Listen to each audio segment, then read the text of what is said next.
Vítam vás na prvej tohtoročnej výstave Turuk Art Collective. V galérii na Zámodskej 22 predstavujeme diela 21 autora na tému čierno-biela. Vystavené diela vybrala odborná komisia v zložení Iveta Lederer, Jaroslav Novak a Martin Borodač, akademickí maľari, a verím, že vám sa ich výber bude páčiť. Dobrý večer, vážení priatelia, milí hostia. Stretli sme sa teraz na výstave, ktorú usporiadal opäť náš veľký kamarát Igorko Turuk vo svojej galérii. A je to veľmi zaujímavá tematicky daná výstava, pretože výtvarníci boli nútení pracovať s dvomi farbami, a to s bielou a s čiernou. Táto záležitosť sa zdala vsprvu veľmi jednoduchá, každý sa tomu postavil tak, že však to není nič. A keď začali robiť, tak zistili, že trošku problém to je vniesť zaujímavú kompozíciu len z dvoch farieb. A aby to bolo trošku aj príťažlivé, zaujímavé a aj dekoratívne, dá sa povedať. Takže vidíme výsledok, ako to dopadlo. Je tu 22 autorov, z ktorých 19 je súťažiacich a 3 sú mimo súťažiaci. Jeden z nich je pán Hložník a 2 sú moji kolegovia, členovia poroty, pán Jarko Novák a Martin Borodač.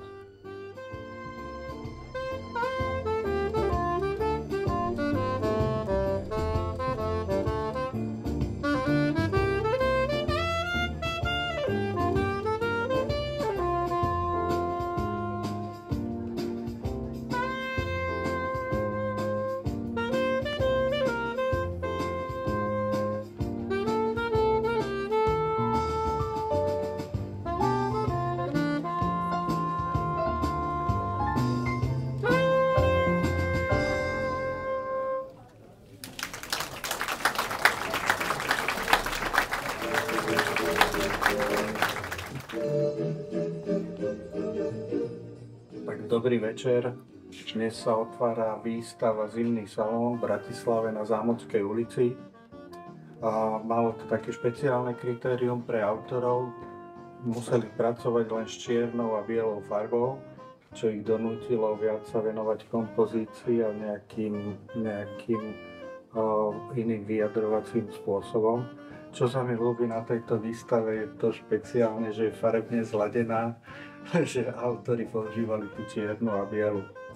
No, k tejto výstave zasadala aj porota, ktorá udelila 3 ceny. Neznamená to, že ostatné diela sú nejak menej hodnotné, ale to bol konsenzus poroty, že sa dohodla, že traja autori budú ocenení. Ťažko sa nám ceny udeľovali, pretože akože sme traja, tak všetci sme mali 3 iných favoritov. Takže ťažko sa určovalo, že kto bude prvý, druhý, tretí. A tak sme sa rozhodli, že budú traja spoločne, budú mať jedno miesto. Všetci budú na prvom mieste, všetci traja.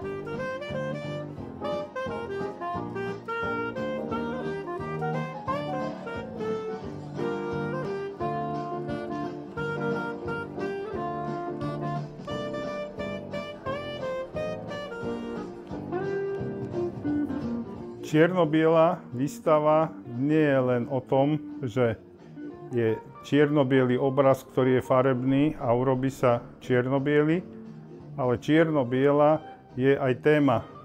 Téma obrazu, ktorý nemôže byť v inej farbe, ako je v čierno-bielej. Vtedy je čierno-biely obraz ideálny. Obraz, ktorý je dobrý aj vo farbe, aj v čierno-bielom, není ten presne taký obraz, ako by mal byť. A preto tá téma je taká trošku zradná a veľmi zaujímavá.